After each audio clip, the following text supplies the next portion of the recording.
Բարի երեկո 5-րդ ալիքի եթերում հարցազրույցն է այսօր զրուցելու եմ Մայր Հայաստան կուսակցության վարչության անդամ քաղաքագետ Ստեփան Դանիելյանի հետ։ Պարոն Դանիելյան, շնորհակալություն մեզ հյուրընկալվելու Ես էլ եմ շնորհակալ։ Նիկոլ Փաշինյանն աշխատանքային այցով Գերմանիայում է, հանդիպում է ունենում Համբուրգում գործարարների հետ, միևնույն ժամանակ, երբ որ Հայաստանը կամ Հայաստանի իշխանությունները հայտարարում են, որ գնում են դեպի Եվրամիության հետ նույնիսկ համաձայնագրի օրենսդրական փաթեթ են ազգային ժողով մտցնում, այդ ֆոնին լարվում են ԱՄՆ եւ Եվրամիություն հարաբերությունները, նույնիսկ Թրամփը հայտարարությունների մակարդակով փոխաբերական իմաստով մատ է թափ տալիս Եվրոպայի վրա։ Ինչ է կատարվում։ Ինչ որ կատարվում է, արդեն վաղուց է կատարվում, ցավոք սրտի, ինչի եմ ասում ցավոք սրտի, որովհետև Եվրոպան հասել մի իրավիճակի, որ արժեքային համակարգ ձևավորվեց, Եվրոմիությունը ձևավորվեց, տնտեսական աճ եղավ, մարդու իրավունքներ եւ այլ, քաղաքակրթական առումով բավականին բարձր մակարդակի էր հասել եւ մենք բոլորս երազում ենք դառնալ Եվրոպա, ամբողջ աշխարհը փորձում էր Եվրոպայի նման լինել։ Բայց ամբողջ խնդիրը այն էր, որ Եվրոպան, եթե Շպենգլերի խոսքերով բնութագրենք, դեռևս 100 տարի առաջ, իր մայրամուտն է ապրում եւ Շպենգլերի, երբ որ քաղաքակրթական բարձր աստիճանի է հասնում, որևէ մի քաղաքակրթություն, որից հետո անկումն է սկսում։ Եվ այն անկումը, որ հիմա կատարվում է, դրա հենց ցուցիչն է։ Եվրոպայում պատմության մեջ առաջի անգամ վերջի 500 տարվա ընթացքում Եվրոպայում պատերազմ է ընթանում եւ պատերազմի ավարտից հետո Եվրոպան սեղանի շուրջը նստած չի, ոչ մի եվրոպական երկիր սեղանի շուրջը նստած չի։ Նկատի ունեք ռուս-ուկրաինական պատերազմը։ Ավելի շուտ ռուս-եվրոպական պատերազմը, եկեք այդպես անվանենք, եւ այդ պատերազմի ավարտը որոշելու են Ռուսաստանը, Միացյալ Նահանգները եւ իր խոսքը ունի նաեւ Չինաստանը։ Բայց Եվրոպան սեղանի շուրջը նստած չի եւ պատահական չէր, որ նախկին արտաքին հարաբերությունների հանձնակատարը Բորելը հայտարարել էր մի ամիս առաջ, որ Միացյալ Նահանգները Եվրոպայի թշնամին է, այսինքն թշնամական հարաբերություններ են։ Սա նշանակում է, որ Եվրոպան միջազգային քաղաքականությունից դուրս է գալի, իսկ ռուս եվրոպական պատերազմը կամ ռուս-ուկրաինական պատերազմի արդյունքներով որոշվելու է ապագա աշխարհի աշխարհակարգը, ինչ սկզբունքներ, կանոններ եւ այլն եւ այլն։ Այն 28 կետերը, որ գրված է այդ պատերազմի ավարտի վերաբերյալ, որի շուրջ պայմանավորվել են Ռուսաստանը եւ Միացյալ Նահանգները, դա ապագա աշխարհի տարրեր է իր մեջ պարունակում։ Աշխարհաբաժանման աշխարհակարգի, այո։ Որտեւ աշխարհը ինչպես է միշտ եղել։ Միշտ եղել է Առաջի համաշխարհային պատերազմ, երկրորդ համաշխարհային պատերազմ, Վեստֆալյան պատերազմը, 30 տարվա, դրանից հետո 7-ամյա պատերազմը, որ ինչ-որ առումով նույնպես համաշխարհային պատերազմն էր, 18-րդ դարի սկզբներում, դա պատերազմի ավարտից հետո պատերազմական կողմերը նստում են սեղանի շուրջը եւ որոշում են կայացնում, հաղթողները, պարտվողների հաշվին ինչ-որ որոշումներ է կայացնում եւ ապագա աշխարհակարգի սկզբունքներ են։ Նույնը նաեւ 1815 թվականի Վենայի կոնգրեսը, Նապոլեոնին հաղթելուց հետո դաշնակիցները հավաքվեցին եւ գծեցին ապագա աշխարհակարգը, նաեւ դիվանագիտական հարաբերությունների կանոնները, ռանգերը եւ այլն եւ այլն։ Հիմա այս նույն process-ն է տեղի ունենում, այսինքն ռուս-ուկրաինական պատերազմի հետևանքով կողմերը պայմանավորվելու են եւ որոշում են կայացնելու ապագա աշխարհակարգի մասին։ Այդ որոշում կայացնողների մեջ Եվրոպան գոյություն չունի։ Եվ Եվրոպան ինչի է փորձում, որ պատերազմը շարունակվի անդադ ինչ-որ։ Եվ կարծես թե հաջողում է, որովհետեւ Ռուսաստանը մոբիլիզացիա են հայտարարել։ Բայց սեղանի շուրջը իրենք այսպես թե այնպես չկան եւ Միացյալ Նահանգների ազգային անվտանգության ռազմավարությունը, որը հենց Թրամփի է վերջի ժամանակ հրատարակվեց, ի տարբերություն նախկին ռազմավարությունների, ինքը շատ սեղմ փաստաթուղթ է եւ այդ ռազմավարությունը բացահայտորեն ասվում է, չէ, որ Եվրոպայապական պարզ չի, կամ Թրամփն էր ասում, պարզ չի 20 տարի հետո եվրոպական երկրներ կլինեն, թե չէ եւ նրանք կլինեն արդյոք եվրոպական երկրներ, թե կլինեն մուսուլմանական երկրներ, որոշները։ Այսինքն ակնարկում է Եվրամիության տապալման մասին։ Բարես բուն է, բարես բուն ասում է, որ մենք չգիտենք այդ Եվրոպան ինչ է լինելու 20 տարի հետո։ Եվ ինչի շուրջ են պայմանավորվում Միացյալ Նահանգները, Ռուսաստանը, Չինաստանը տնտեսական հարցերի շուրջ, այսինքն մի 100 միլիարդ ռուսական այդ պետական սառեցված գումարներից տրվում է Ուկրաինային, մնացածը 50-50 Ռուսաստանը եւ Միացյալ Նահանգները օգտագործում են Սիբիրում նավթահանքերին է մասնակցելու շահագործմանը Միացյալ Նահանգները,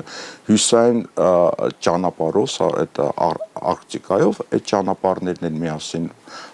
վերահսկելու Ես կարծում եմ հաջորդ փուլում պայմանավորվել են նաև հարավային Կովկասի մասին, եթե չեն պայմանավորվել, որովհետև Անկորիջում, Ալյասկայում հանդիպման մասին միշտ ակնարկում են, որ այնտեղ մենք պայմանավորվել ենք, եւ պայմանավորվածությունը չի գնացել միայն Ուկրաինայի շուրջ։ Այլ նաև հարավային Կովկասում ազդեցությունների գոտիներ։ Ես վստահ եմ եւ հարավային Կովկասում եւ աշխարհի մյուս մասերում նույն այդ դոկտրինում Մոնրոյի դոկտրինին են վերադառնում, որ Միացյալ Նահանգները պետք է վերահսկի Ամերիկայի մայրցամաքը, հյուսային եւ հարավային, եւ հիմա գործողություններ են կատարվում, չէ, Վենեսուելայում, նաեւ Կանադայում ինչ-որ գործողություններ կկատարվեն, գուցե այսօր վաղը արդեն վտարանդի կառավարություն կհայտարարեն Վենեսուելայի,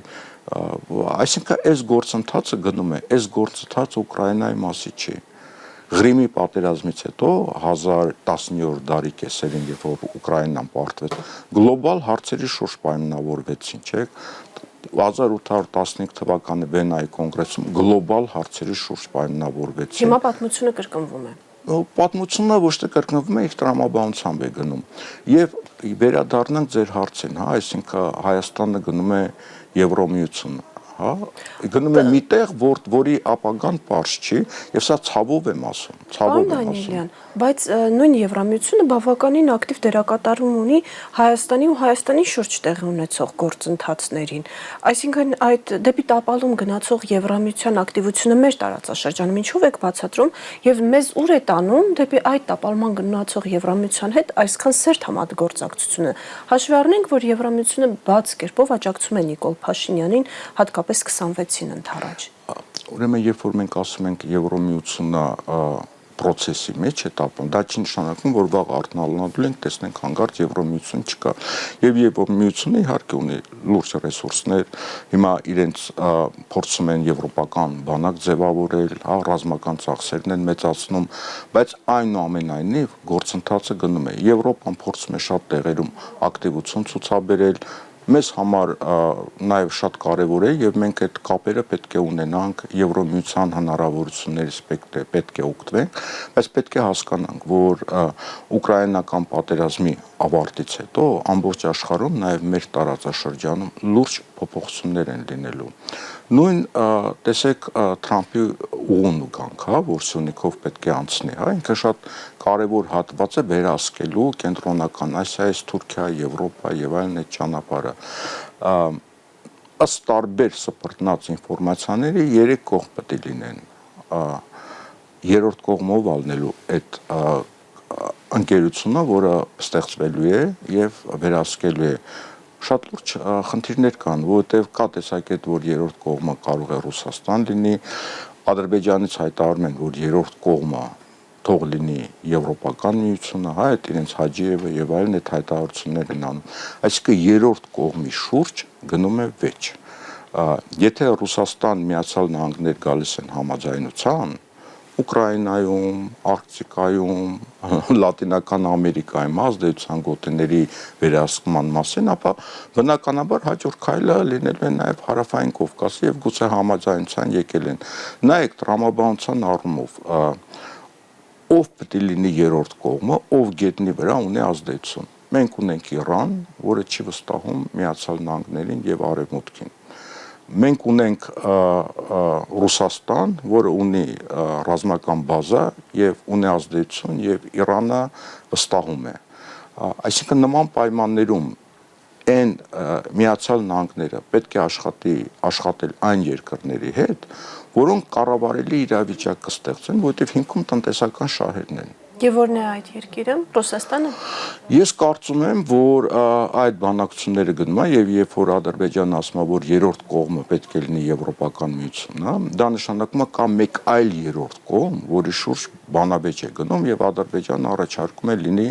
Եվրոպական միությունը։ Իսկ Ադրբեջանն այստեղ Ադրբեջանի առաջարկը որոշիչ դերակատարում ունի, հաշվի առնելով Ալիևին ուղված Թրամփի վերջին գովեստի խոսքերը։ Մեզ մոտ Հայաստանում չեն հասկանում, թե այսօր Իրանից ինչ է ներկայացնում Հայաստանը եւ Հայաստանի կառավարությունը։ Հայաստանը դա պարտված երկիր է, որը այսօր գտնվում է ոչ թե Միացյալ Նահանգների Եվրոմիության կամ անգամ Թուրքիայի,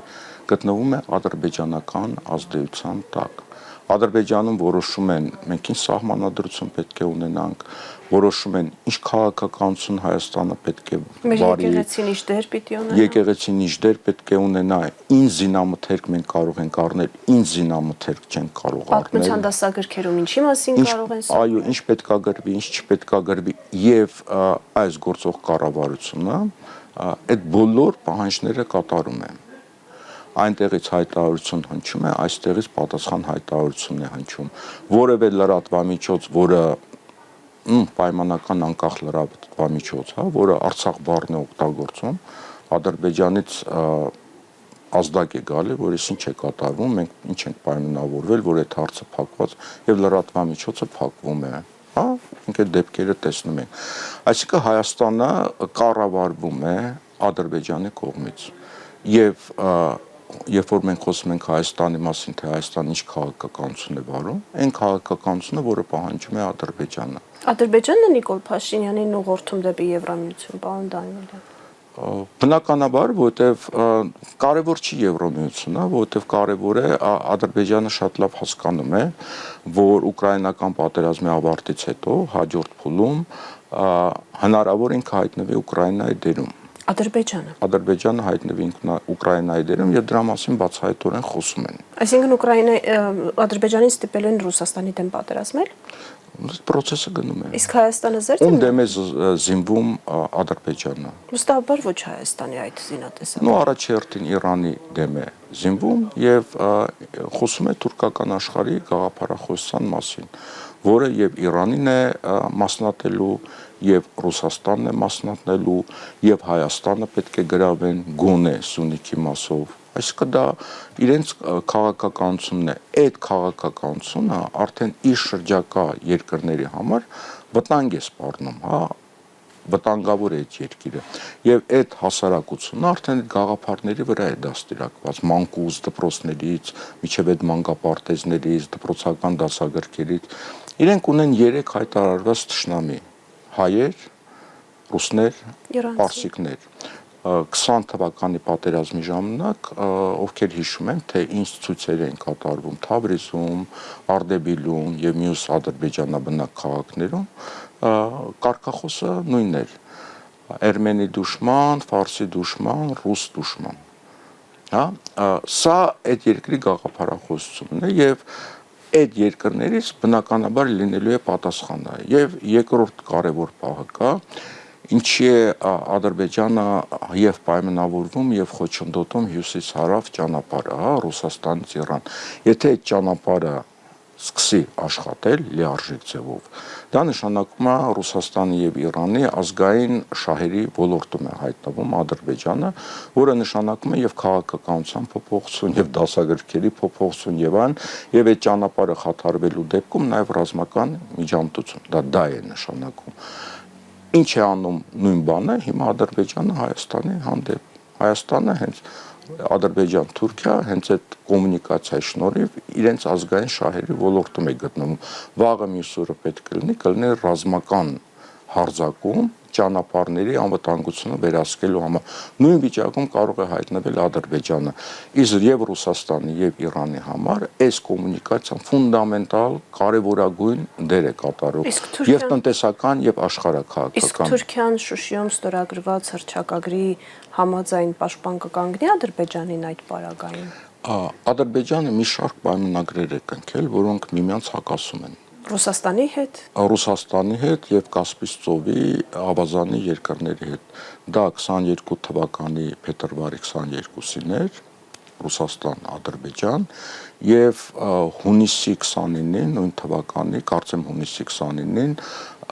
Կասպից ծովի ավազանի երկրների միջեւ եւ այնտեղ շատ կան կարեւորագույն կետեր, որ եթե որևէ երրորդ երկիր, որը վտանգ է ներկայացնում Ռուսաստանին, ռուս-ադրբեջանական պայմանագրով կամ Կասպից ծոցի երկրներին եւ ինքը հայտնվի այդ երկրներից որևէ մեկի տարածքում, ապա այդ երկրները պարտավորում են դա թույլ չտալ։ Հիմա Ադրբեջանի տարածքում թուրքական զորամիավորումներ կան, ինչ որ առումով ոչ ֆորմալ, վաղը կարող է դա ֆորմալ լինել եւ նաեւ Կասպից ծովի ափին ոչ ֆորմալ թուրքական եւ երևի գուցե ոչ միայն թուրքական վերահսկման տակ գտնվող բազա կա, երևի բրիտանական եւ այլն։ X պահին այդ կետերը կարող են օգտագործվել։ Նաև Ադրբեջանը ինչ է պահանջում։ Այս նույն կետերի մասին է խոսքը, որ հայ-ադրբեջանական սահմանին երրորդ երկրները ներկա չգտնվեն։ Չէ, այդ նույն կետերն են, որը գոյություն ունի Ադրբեջանի, Ռուսաստանի եւ Կասպից ծովի երկրների ավազանի երկրների պայմանագրերում։ Այդ նույն կետերը հիմա իրենք Հայաստանի դեմ են օգտագործում եւ Հայաստանն են պարտադրում նման վաղը մյուս օրը արդեն նաեւ պայմանագիր ստորագրել։ Դե դա մեզ մատուցվելու է խաղաղության օրակարգի շրջանակներում, ամեն ինչ ասում են հանուն խաղաղության է, որպեսզի պատերազմ չլինի։ Պարոն Դանիելյան, անդրադառնանք ներհայաստանյան միջավայրին, ուրեմն Գերմանիայում Նիկոլ Փաշինյանը հայտարարում է, որ 2026-ի ընտրությունները պատմական նշանակություն ունեն իրենց համար։ Ինչ է սա նշանակում։ Հայաստանի համար թե Գերմանիայի համար։ Նիկոլ Փաշինյանի համար։ Նիկոլ Փաշինյանի համար։ Ես կարծում եմ ոչ միայն այդ անձնավորության համար, այլ նաև Հայաստանի համար։ Ինքը հասկանում է, որ վերարտադրվելու ռեալ հնարավորություն չունի։ Եվ միակ տարբերակը աշխարհաքաղաքական կոնֆլիկտ լինի եւ ինքը դրսից աջակցություն ստանա։ Ինքը որ հայտարարում է կաթողիկոսի եղբոր, եկեղեցու մասին, ինչ ասում, ինչ որ մի կայսրության, բոլորս հասկանում ենք, որ կայսրության լրտեսներն են իրենք հանդիսանում եւ դրա համար պետք է ընդհանրապես եկեղեցու հարցը լուծել։ Ինքը անդիմությանը միշտ մեղադրում է ինչ որ այլ աշխարհաքաղաքական կենտրոնի շահերը սպասարկելու մեջ։ Իր այս եպիսկոպոսները, որոնք անցել են, դավաճանել են կաթողիկոսին եւ անցել են իր կողմը, աշխարհաքաղաքական ելույթներով են հանդես գալի։ Հատկապես Վազգեն arczepiskopos Միրզախանյանը։ Այո, որը բացահայտորեն քաղաքական տեքստեր արտասանում, որ գիտեք ինչա, որտեվ մենք պետք է գնանք Եվրոմիություն, որը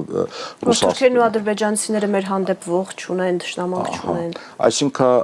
այս անձնավորությունը, այս վարչապետը մեղադրում է եկեղեցականներին քաղաքական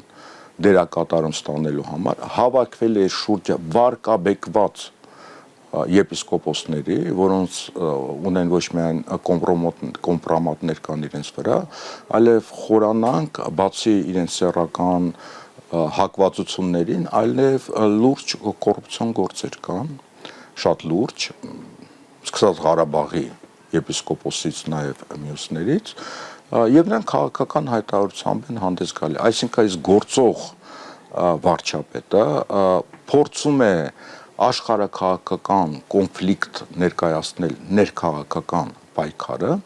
եւ դրսից ստանա դիվիդենդներ, այսինքն Հայաստանը դարձնի աշխարհաքաղաքական բախման կետ եւ ներգրավի տարբեր երկրների ներքաղաքական գործընթացներին։ Սա իր վերարտադրվելու միակ հնարավորությունն է իր կարծիքով, բայց ես կարծում եմ շատ կարեւոր է լինելու Հայաստանի հանրության մոտեցումները, որտեղ եթե ընտրություններից առաջ այնպիսի հանրային կարծիք ձևավորվի, որ մարդիկ հասկանան, որ այս քաղաքական ուժը Հայաստանը ներքաշում է աշխարհաքաղաքական բախման մեջ եւ այդ բախումը կարող է լինել նաեւ զինված հենց Հայաստանի տարածքում, ապա եթե հանրությունը որոշի, որ դրան դեմ է, ես կարծում եմ այդ բոլոր փորձերը կլինեն անօգուտ։ Պարոն Դանիելյան, Նիկոլ Փաշինյանը հանրությանը հստակ մեսեջ է տալիս. եթե ես չլինեմ Հայաստանի վարչապետ, պատերազմ է լինելու։ Դա շանտաժ է։ այս շանտաժը ինքը միշտ օգտագործել։ Ինչ որ մարդկանց վրա բնականաբար աշխատում է, բայց եթե ինքը լինի, այդ պատերազմը կլինի։ Ստեղ նաև մենք գալիս ենք ընդդիմության խնդրին, որը չի կարողանում լավ կերպով կոմունիկացիայի մեջ մտնել հանրության հետ եւ բացատրել սրա վերարտադրվելու վտանգը եւ այդ վտանգը կարող է լինել հենց պատերազմը, ինչու լծակ չկա, ինչն է խանգարում։ Տեղեկատվական ուժային վարչական բոլոր լծակները Նիկոլ Փաշինյանի ձեռքում են կենտրոնացած եւ ինքը կարողանում է դրանցից շատ վարպետորեն օգտվել։ Ես այդ համաձայն չեմ, որովհետեւ եթե ընդդիմությունը կամ ընդդիմությունները ճիշտ աշխատեն, մենք գտնվում ենք մի ժամանակաշրջանում, որտեղ համացանցը ավելի մեծ դերակատարություն ունի, քան հեռուստատեսությունը, ամբողջ հարցն է, թե ով ինչպես է կոմունիկացվում եւ ով ինչպեսի կոնտենտ է ստեղծում։ Ես համաձայն չեմ, որ իշխանություն ձեռքին բոլոր լծակներն են գտնվում։ Պարոն Դանիելյան, անդրադառնանք նաև Ադրբեջանի տարածքով մեզ մատուցվող ցորենի օրինակով, հիմա էլ նավթի գնմանը, տրանզիտ երկիր հանդիսանում է Վրաստանը եւ որպես դեռևս, ինչու դեռևս։ Դե ամբողջ հարցը, որ իրենք փորձում են նաև ուղիղ կոմունիկացիաներ ստեղծել։ Հիմա ինչ է Ադրբեջանի կողմից դա բարի կամքի դրսևորում է, խաղաղության օրակարգն են աջակցում, թե իրականում այլ խնդիր կա։ Ինչի է անդադ շեշտը դրվում էներգետիկայի վրա, վառելիքի վրա եւ նույն Միացյալ Նահանգների Եվրոմիության ծրագրերը առաջերտին ուղղված են այդ էներգետիկ խնդիրներին։ 500 միլիոն եվրո տրամադրում են Հայաստանի էներգոհամակարգիչները միացնելու համար Վրաստանի եւ Թուրքիայի էներգոհամակարգին։ Ադրբեջանում շատ լավ հասկանում են, որ ռեալ կախվածության համար Հայաստանը պետք է լինի կախված Ադրբեջանից էներգետիկայի առումով, վառելիքի առումով, էներգիայի արտադրման առումով եւ այլն, բայց քանի որ Հայաստանը կախվածության մեջ է Ռուսաստանից, բնականաբար եւ գազի առումով եւ մնացած առումներով, դրա համար պետք է այդ ամեն ինչը ուղղել դեպի Ադրբեջան եւ Թուրքիա եւ պատահական չէ, այս էլեկտրոցանց բաշխիչ ցանցերի շուրջ ստեղծված իրավիճակը, այստեղ խնդիրը ոչ միայն Սամվել Կարապետյանն է, այլ աշխարհաքաղաքական խնդիր է, որովհետեւ էներգետիկան դա նաեւ աշխարհաքաղաքական եւ քաղաքական խնդիր է։ Այսինքն մենք պետք է կախվածության մեջ մտնենք Ադրբեջանից նավ ստանանք, գազ ստանանք, հոսանք ստանանք։ Արցախի օրինակով։ Այո,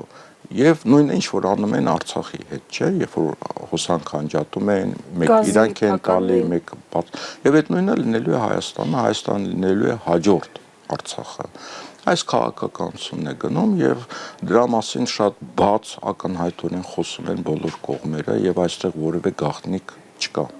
Պարոն Դանիելյան, դուք նշեցիք, որ Հայաստանի Հանրությունը պետք է դիմադրի այս օրակարգին, բայց մենք տեսնում ենք, որ Հայաստանի Հանրությունը տեղեկատվական կամ տեխնոլոգիական այնպիսի ճնշումների տակ է, որ մարդիկ ավելի շատ իրենց դժգոհությունն արտահայտում են կամ ընտրություններին չգնալով, կամ արտագաղթով։ Որն է լուծումը լինելու։ Ես կարծում եմ,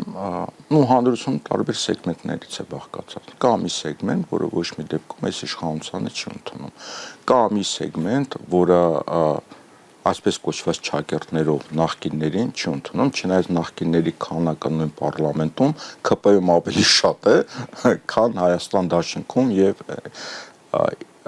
իմ պատիվը, չէ, պատիվ ունեմ դաշինքում։ Խնդիրը դա չի։ Խնդիրը այդ նախկիններ կա, այս բաժանումն է, որը ինչ որ մարդկանց վրա այո աշխատում է, եւ կա մի երրորդ, գուցե ամենամեծ սեգմենտը, որը չի կողմնորոշվում։ Ամբողջ խնդիրը այդ երկրորդ սեգմենտի հետ աշխատելն է, բացատրել է։ Եվ այստեղ ես կարծում եմ, որ մեղավորը հանրությունը չի։ Մեղավորը, նորից եմ ասում, քաղաքական ուժերն են, որը չեն կարողանում աշխատել այդ երրորդ սեգմենտի հետ։ Այսինքն հիմնավոր բացատրություններ տալ եւ ապագայի առաջարկ տալ, դա ամենակարևորագույն խնդիրն է, որը պետք է անեն քաղաքական ուժերը ընտրություններից առաջ։ Եվ նորից եմ կրկնում, ես համաձայն չեմ, որ բոլոր լծակները գտնվում են իշխանության ձեռքին, եւ նույն իշխանության մեջ կան բազմաթիվ խնդիրներ, եւ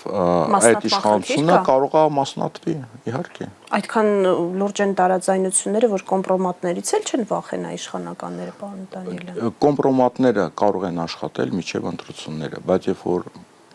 մարդիկ տեսնում են, որ 2 օրից հետո կարող է իշխանությունը փոխվել, այդ դեպքում սկսվում է առնետավազքը, մենք Հայաստանի պատմության մեջ նման դեպքեր տեսել ենք, եւ նաեւ շատ տեղական իշխանության ներկայացուցիչներ զզված են գործող իշխանությունից, չնայած շատերը հենց քաղաքացիական պայմանագրի անդամ են, որովհետեւ այս անորոշությունը, այս անորոշ քաղաքականությունը իրենց համար հասկանալ չի ուր է տանում, հա, մեզ տանում է հերթական ցնցումների։ Այսինքն իրենց ուղիղ ազդեցություն ունի նաև այդ մարդկանց վրա։ Իհարկե, նաև այդ մարդկանց վրա եւ անդիմադիր քաղաքական ուժերը կամ այն ուժերը, որոնք հավակնում են դառնալ իշխանություն, պետք է նաև այդ մարդկանց հետ կարողանան աշխատել, եթե ոչ ուղիղ, ապա գոնե խոսքով։ Եվ այդ խոսքը տեղ կհասնի, եթե աշխատանքը ճիշտ կատարվի։ Բայց Նիկոլ Փաշինյանն այն մարդը չէ, որ հեշտությամբ իշխանություն գզի չի, պարոն Դանիելյան, չեք կարծում։ Գիտեք ինչ, ամբողջ հարցը նրա մեջ է, որ մի բան է, եթե դու չես ուզում իշխանություն հանձնել, մի բան է, եթե դու դա կարող ես։ Այսինքն ինքը իր համակարգի նկատմամբ վերահսկողությունը 100%-ով չի, կոմպրոմատներով դու կարա ժամանակավոր պահես իշխանությունը, բայց կոմպրոմատներով դու երկարատև իշխանությունը պահել չես կարող, որտեվ այդ մի փուլ է գալի եւ այդ կոմպրոմատները քո դեմ են սկսում աշխատել, որտեվ ինչպես գումարով, պարգևավճարներով, բարձր աշխատավարձերով։ Ինչ որ մի հատվածին կպահի, բայց նորից եմ ես ասում, ընտրությունների ելքը որոշվելու է ընտրություններից առաջ եւ շատ կարեւոր է թե այդ անդիմադիր քաղաքական ուժերը ինչպիսի քաղաքականություն կվարեն հանրության հետ, ինչպես կաշխատեն,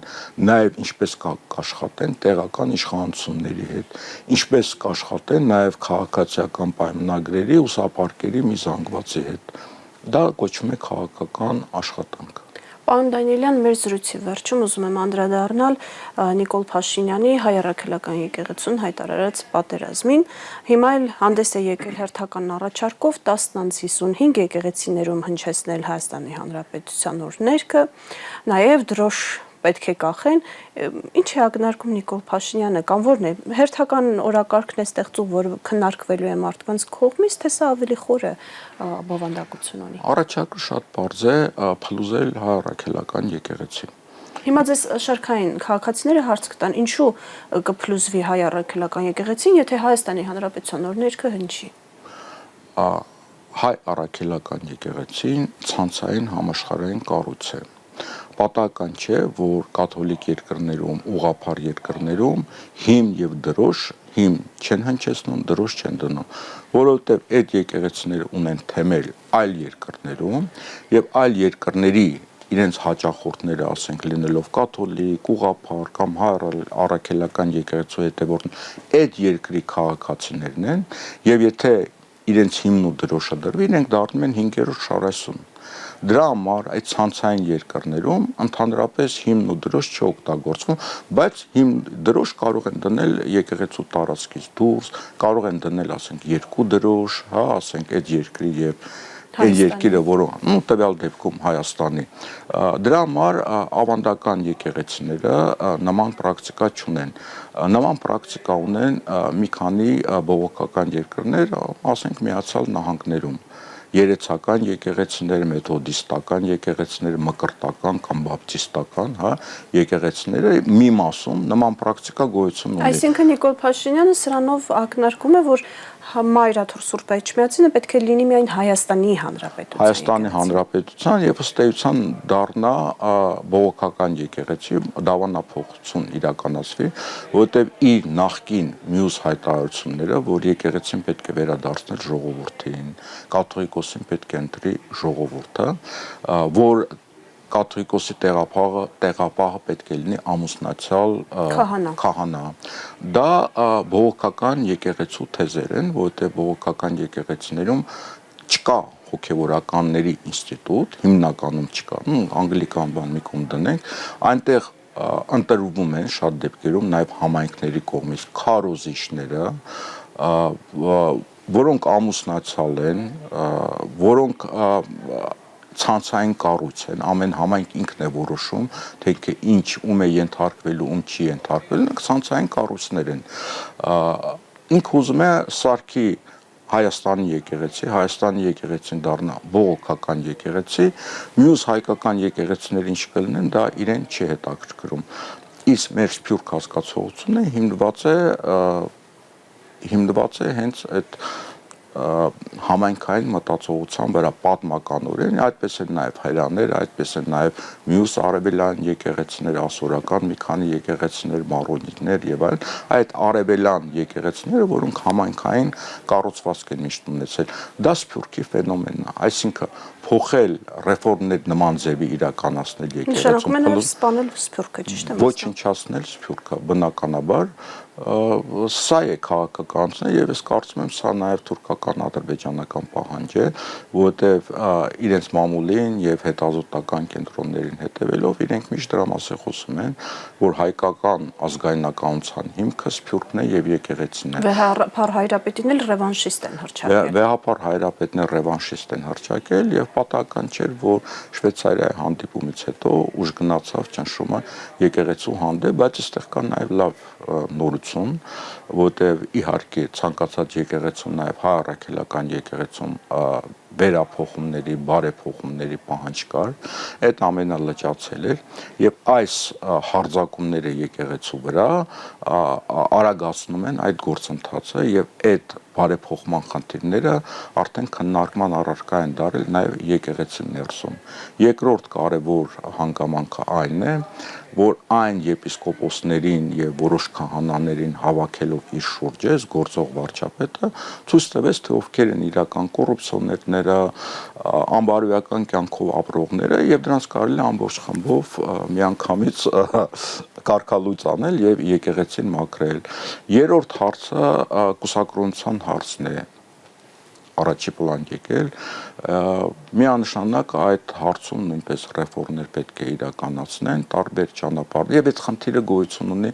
բոլոր եկեղեցիներում, եւ կաթոլիկ, եւ ուղղափառ, այդ խնդիրները ավելի դաժան կերպով հայ առաքելական եկեղեցու հետ անհամեմատ այնտեղ նույնպես գոյություն ունի եւ շատ ծայրահեղ դրսևորումներով։ Սրա լուծումները կարելի է գտնել, դա արդեն այլ հարց է։ Մեր եկեղեցականների, օրինակի համար կարող են բոլորը լինել ամուսնացյալ, պայմանական 55 տարեկանից հետո, ով որ որոշում է կուսակրոն կյանքով ապրել եւ նվիրվել եկեղեցում, հեռանալ ընտանիքից, պահելով սոցիալական կապերը բնականաբար, արդեն ունենա եպիսկոպոսի աստիճան, առավելևս մենք այդ օրինակ ունենք եւ հաջող օրինակը Խրիմյան հայրիկը։ Սա էլ է լուծում եւ եթե հայ առաքելական եկեղեցին նման բարեփոխման գնա հենց կուսակրոնության հարցում, սա շատ մեծ արձագանք ունենա մյուս եկեղեցիներում, որ ահա տեսեք ամենաավանդական եկեղեցիներից մեկը այսպիսի ռեֆորմ իրականացնեց, որովհետև այդ քննարկումները գոյություն ունեն նաև մյուս եկեղեցիներում։ Եվ վերջին հարցը Միքայել Սրբազանին է վերաբերվում, պարոն Դանիելյան, Գառնիկ Դանիելյանը Հայաստան խմբակցության պատգամավորը ահազանգեց, որ Սրբազան հայրը լուրջ առողջական խնդիրներ ունի եւ վիրահատության կարիք ունի, սակայն տեսնում ենք, որ պետական համարժեք կառույցները փորձում են այդ վիրահատության հարցը հետաձգել, տարբեր պատճառաբանություններ են բերում, ինչ են անում իրենք Միքայել Սրբազանի նկատմամբ։ Հատկապես Միքայել Սրբազանը իրենց համար շատ վտանգավոր կերպար է, որտեղ իր վրա իրենց համարում գործող իշխանության եւ վարչապետի համար, որտեղ իր վրա չկան որևէ կոռուպցիոն գործեր, կուսակրոնության հետ կապված հարցեր եւ այլն, եւ Միքայել Սրբազանի հեղինակությունը հատկապես վերջի ժամանակներում շատ է բարձրացել։ եւ ազատության մեջ Միքայել Սրբազանի խոսքը կարող է լինել շատ ազդեցիկ եւ հասարակության համար եւ եկեղեցու ներսում այդ պարակտումը հաղթահարելու համար։ Դրա համար իրենք պետք է Միքայել Սրբազանը իրենց խանգարում է։ Եվ նաև եկեղեցու հետ կապված մի բան էլ ասեմ, միջին խավը քահանաների մեծ մասամբ ամուսնացյալ, սարկավակները եւ այլն, իրենց շատ քաջ են դրսևորել, որովհետեւ իրենց բոլորի հետ համարյա լինում են հանդիպումներ, ԱԱԾ-ի ԿՊԱ-ական տեղական իշխանության ներկայացուցիչների բոլոր քահանաներին կեսին առևանգել էին, կեսին բերման էին ենթարկել։ Եվ ճնշումներ են ենթարկում եւ վախեցնում են եւ նաեւ տարբեր գայթակղիչ առաջարկություններ են անում։ Գումարների տեսքով, այո, չափազանց գայթակղիչ առաջարկություններ են անում եւ նման ճնշումների, նման պայմանների դեպքում մեծամասնությունը կարողացել են դիմագրավել։ Դա նաեւ շատ հետաքրքիր էր, որ հատկապես եկեղեցու այդ միջին եւ ստորին խավը բավականին ամուր գտնվեց, արժանապատիվ գտնվեցին եւ դա որոշիչ է լինելու ապագա զարգացումների ժամանակ։ Սա նույնպես նաեւ լավ նորությունն է։ Պարոն Դանիելյան, շնորհակալ եմ հետաքրքիր զրույցի համար։ Հիշեցնեմ, այսօրվա իմ հյուրն էր Մայր Հայաստան կուսակցության վարչության անդամ քաղաքագետ Ստեփան Դանիելյանը։ Հարցազրույցի հաջորդ թողարկումը վաղն է, հաջողություն։